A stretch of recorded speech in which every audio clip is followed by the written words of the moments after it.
Alors, je suis Françoise Pillot-Meunier, je suis médecin généraliste, praticien hospitalier et chef du pôle MOFA à l'hôpital du Vinatier.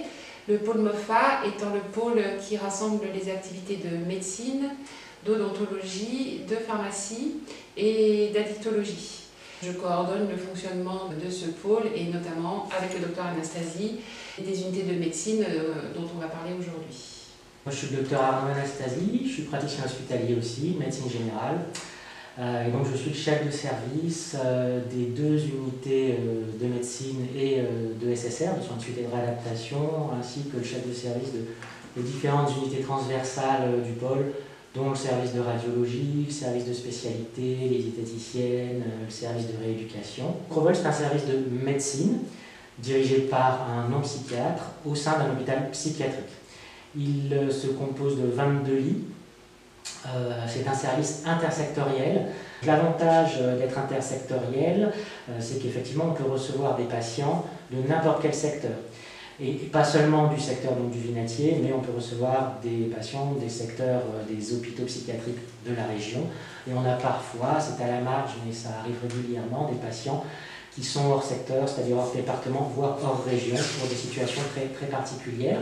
Les patients qui relèvent de l'hôpital psychiatrique public ont une espérance de vie diminuée de 15 à 25 ans en fonction des études. Et la raison de la diminution de cette espérance de vie n'est pas liée à la maladie psychiatrique en elle-même, mais liée aux conséquences des maladies somatiques de ces patients. Quelles sont les raisons qui font que ces patients meurent plutôt de maladies du corps, que ce soit des cancers, des infections, des maladies cardiovasculaires, des maladies endocriniennes?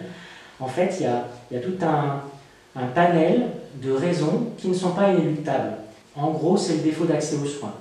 Alors que ce soit par l'inadéquation des structures sanitaires, et c'est vrai qu'on peut difficilement demander à un service de médecine générale, à l'hôpital général, de s'occuper d'un patient schizophrène, délirant, agité. Il y a la mauvaise hygiène de vie, ces patients-là s'occupent mal d'eux. Il y a le manque de compliance de ces patients, le défaut d'adhésion aux soins. Ce sont des patients avec qui le contact peut être difficile, qu'il faut savoir apprivoiser, qu'il faut savoir accompagner.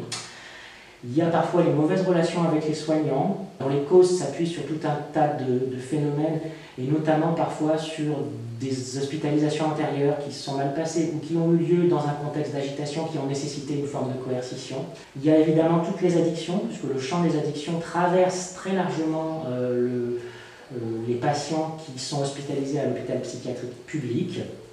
Et puis il y a aussi deux derniers éléments qui comptent, c'est les effets secondaires des médicaments psychotropes qui ne sont pas anodins, et pour la dernière chose, il y a quand même des formes symptomatologiques particulières de ces pathologies. C'est important justement de permettre l'accès en fait aux soins, à des soins tout venant, de droit commun, à ces patients-là, et la raison d'être du service, c'est d'effacer l'obstacle représenté par la maladie psychiatrique à l'accès aux soins. Je pense que à peu près les 2/3 des situations de nos patients peuvent être résolues par ce dispositif. Il y a un certain nombre de situations pour lesquelles il est absolument nécessaire de pouvoir surveiller, hospitaliser le patient pendant un temps plus ou moins long, et on essaie de faire en sorte que ce temps soit le plus court possible à chaque fois, pour pouvoir faire correctement un bilan global. J'ai un nombre pas incalculable, mais très net de patients venus pour des bilans d'un certain type qui orientaient les explorations et chez qui on a trouvé parallèlement des maladies qui n'avaient rien à voir et qu'on a pu prendre en charge. Quand un patient est dans un service de secteur, qu'il a son psychiatre, etc., et qu'il a une problématique somatique, le premier échelon pour le patient hospitalisé, c'est le médecin de pôle de psychiatrie, qui va faire son travail et voir ce qu'il peut résoudre en interne, et une bonne partie des situations se résolvent. Et puis quand la situation devient telle qu'il nécessite une hospitalisation dans le service, à ce moment-là, il y a une demande d'hospitalisation qui nous est faite. Alors nous, c'est très large, la demande, elle peut nous être faite, elle est faite par un médecin, que ce soit le médecin somaticien ou le médecin psychiatre. On est très en lien très régulièrement avec les collègues, que ce soit dans l'hôpital du Vinatier ou dans d'autres hôpitaux. Et donc le médecin nous expose la situation, on évalue la pertinence de l'indication de l'hospitalisation, et donc on va hospitaliser le patient. Quand le patient arrive dans le service, il y a un psychiatre qui est attaché au pôle et qui se répartit sur les deux services avec un temps partiel de psychiatrie et qui peut faire une très grande partie de ce qu'il y a à faire. Donc en général, on gère, je dirais, la problématique psychiatrique, on poursuit la prise en charge de cette problématique pendant tout le temps du soin somatique. Une fois que la situation est réglée, le point de chute du patient il peut être divers. Si le patient peut rentrer à domicile, on organise le retour à domicile. Et parfois, quand il y a besoin de poursuivre des soins psychiatriques, eh bien, le point de chute va être le service d'origine qui nous l'a réadressé. Donc il y a une articulation très simple en fait qui se fait avec les collègues.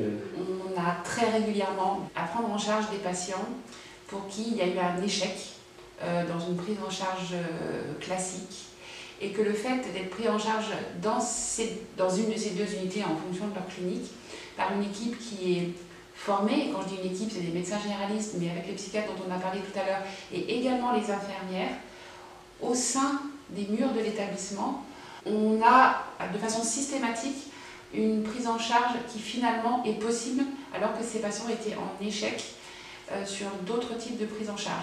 Encore une fois, c'est un très petit nombre de personnes et l'objectif n'est pas de capter tout le monde, mais c'est de pouvoir donner un soin spécifique, global, avec une équipe formée et qui a l'habitude de la pathologie psychiatrique, avec vraiment, oui, cette question du recours qui fait une spécificité de ces deux unités qui n'existe pas ailleurs.